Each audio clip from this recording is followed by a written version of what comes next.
कभी होता है। इसलिए आप सबको बहुत बहुत बधाई। आप सब बैठ करके सभी कलाकारों का विरहा सुन रहे हैं। मैं वर-वधू के लिए इतना ही कहना चाहूंगा कि ये जिंदगी का दूसरा पड़ाव है।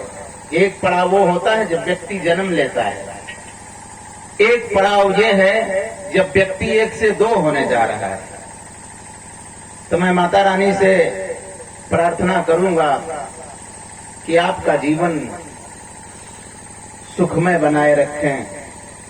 और आप अक्सर, मैं शिवराम ने बताया अभी, अक्सर मैं ये लोगों से कहा करता हूं, मंचों से भी कहता हूं, ऐसे भी कहता हूं, बातचीत में भी कहता हूं कि आप बड़ों का सम्मान तो करिए, लेकिन आप छोटों का भी सम्मान करिए।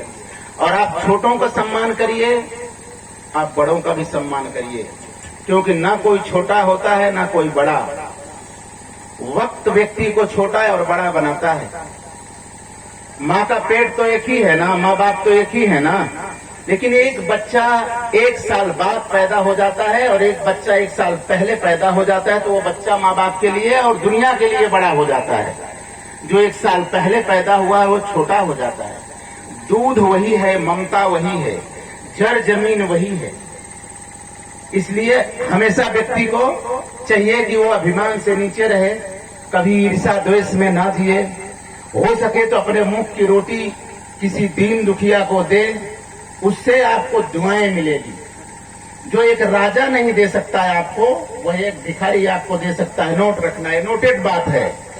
एक राजा आपको कुछ नहीं दे सकता, लेकिन एक भिखारी आपको दे सकता है। क्या दे सकता है? दुआ दे सकता है।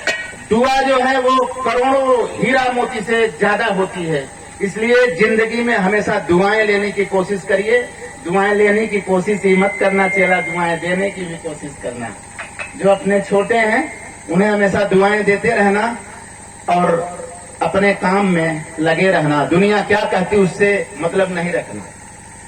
मैं शायद ज्यादा समय ले रहा हूं, मुझे नहीं लेना चाहिए। मैं जब लेखनी शुरू किया तो सबसे पहले मेरी पत्नी ने मुझे कहा कि आप ये क्या करने जा रहे हैं। सबसे पहला वाक्य था कि आप ये क्या करने जा रहे हैं, शादी करके और अब यह बिरहा लिखवा। हमने कहा यार, तुम्हारे आने के बाद मेरे मन में ये एक बैग पता नहीं कैसे हो गया, मैंने कलम पकड़ लिया। मैं थोड़ी बिरहा लिख रहा हूं, बिरहा तो तुम लिखवा रही, मैं कहां बिरहा लिख रहा था। तुम्हारे आने के बाद अगर मैं बिरहा लिख रहा हूं तो तुम सरस्वती और मेरे घर में आई हो, मुझे बिरहा लिखवाने के लिए आई हो, तो मैं बिरहा लिखूंगा। उनके मन में या उनके दिमाग में मेरी बात, जहां तक मुझे अनुमान था, उस समय फिट नहीं बैठी थी। मैं बिरहा लिखता रहा और मेरी मैडम थाली में थाली लड़ाती रही। वो किचन में रहती थी, मैं गाने लिखता रहता था, तो उनकी इतना कुवत तो नहीं थी, कुवत तो नहीं कहेंगे, इतना उनका हौसला नहीं था कि वो आके मुझे कहते कि आप ये क्या कर रहे हो, चलो खाना खा लो। तो थाली में थाली लड़ा देती थी। तो मैं जानता था कि मुझे डिस्टर्ब करने के लिए ऐसा कर रही है। वो अपना काम करती थी, मैं अपना काम करता था।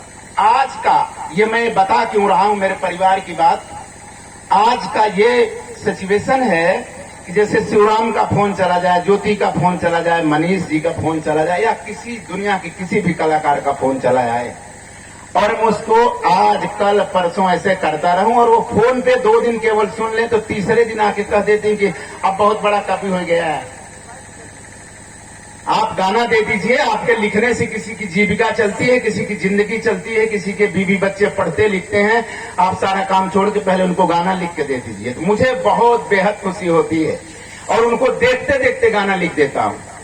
मैं बिरहा का वो राइटर हूं शायद मेरे गुरु जी के बाद, श्री प्यारेलाल जी के बाद, जो करीब 2 से ढाई घंटे में बिरहा लिखता हूं। बाकी मुझे तो नहीं, मैंने नहीं सुना है कि कोई कभी 2 घंटे में बिरहा लिखता हो।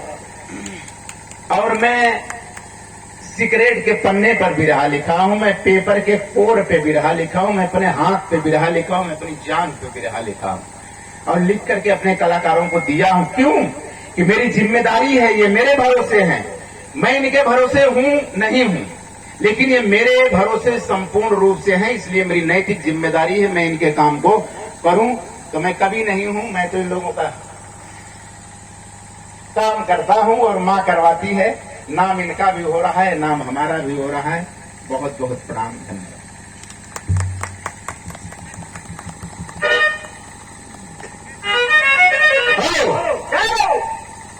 कृष्ण भगवान की